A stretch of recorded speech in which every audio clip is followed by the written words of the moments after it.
Good morning students. We are back with our chapter number 5, that is sorting of materials into group. ठीक है.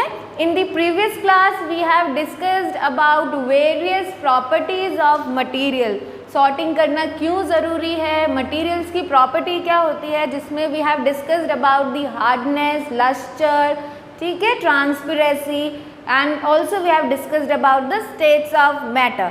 Today in this section we will be discussing about the solubility. ठीक है, solubility is the another property of material. Solubility से क्या मतलब है? There are solubility of substances is the amount of that substance that will dissolve in a given amount of solvent. Previous chapter में मैंने आपको बताया था solvent क्या होता है, solute क्या होता है. Yes, solvent के अंदर solute is the substance which you add to the solvent and together they form a solution. ठीक है, तो solubility basically क्या है, कितना amount solute का it get dissolved in a solvent. So on the basis of this we have divided the materials into 4 different groups. ठीक है, soluble substances, insoluble, miscible and immiscible. Now let's discuss what is this. तो soluble substances क्या होते हैं? We all know soluble वो सारे substances which completely get dissolved in water. ठीक है. Insoluble वो सारे substances which do not get dissolved in water. Similarly miscible और immiscible क्या होते हैं? Miscible substances वो liquid है which get dissolved in another liquid. Liquid which is soluble in another liquid is miscible and immiscible क्या है? The liquid which is not dissolvable या not soluble in the another liquid, or we can say liquid which is insoluble in another liquid is immiscible. I hope you are clear with all the 4 terms: soluble, insoluble, miscible and immiscible. So these are some examples. See, carbonated water, orange juice, ये क्या है? This water can be this liquid, water is a liquid, can be dissolved in another liquid, that is orange juice. So we will say that the liquid is miscible liquid. Now see over here, oil. Oil डाल दो अगर water में तो क्या होगा? Is oil soluble in water? No, oil is insoluble in water. Oil is liquid, water is liquid. So we will say that the liquid is immiscible because oil is insoluble in water. Moving forward, this is the example of soluble liquid, soluble material. Sugar डालोगे water में, it will completely get dissolve. Salt डालोगे, it will completely get dissolve.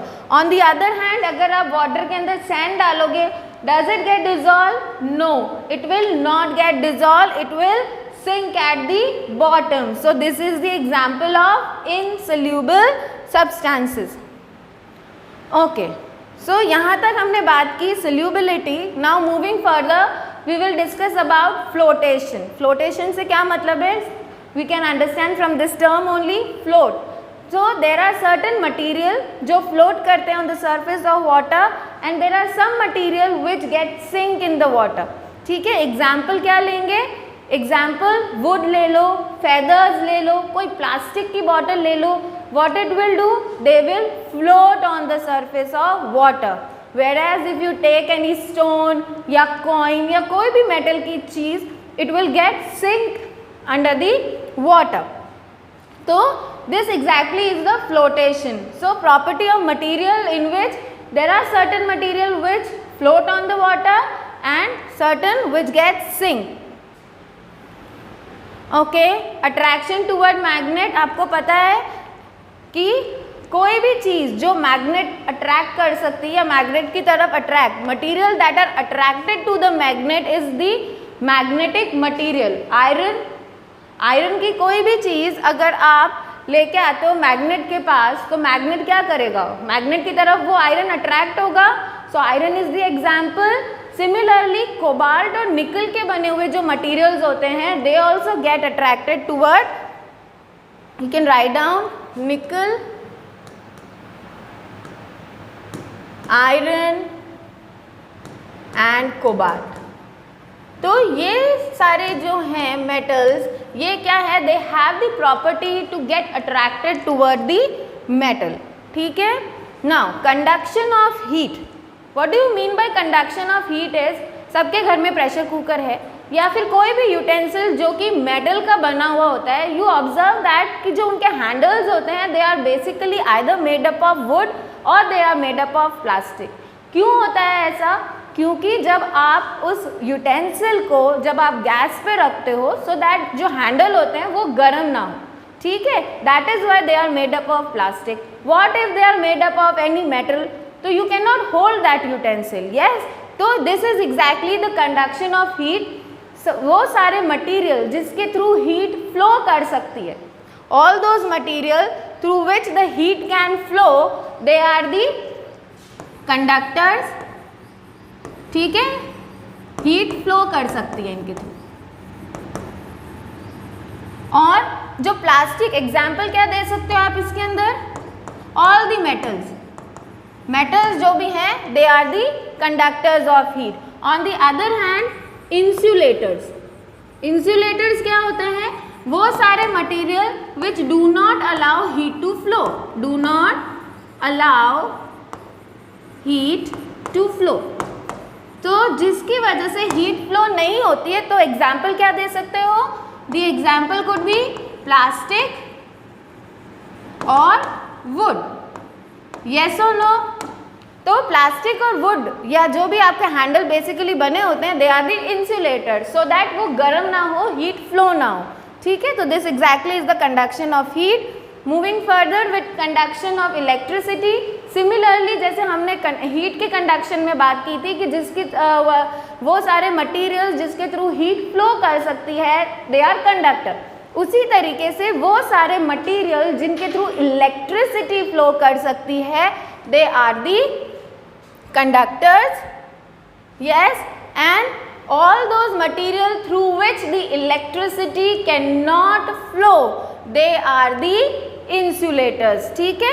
जो आपकी electric supply हो रही है घर में, तो अगर आप लाइव वायर देखते हो तो उसके अंदर वो कोई ना कोई मेटल का बना होता है जिसके थ्रू इलेक्ट्रिक करंट फ्लो हो रहा है। तो we can say example could be metal, again here कोई भी हो सकता है, कॉपर का हो सकता है, मिक्सचर ऑफ मेनी मेटल्स, ठीक है।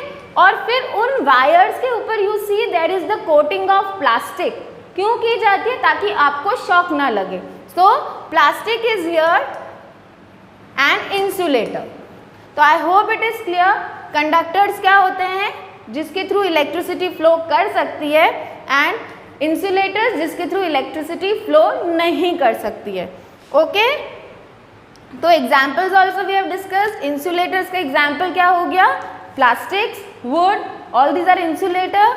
और कंडक्टर्स, कोई भी तरीके का metal is a good conductor of electricity, okay. Till here please go through the chapter. With this we complete a chapter number 5, okay. Thank you, have a nice day.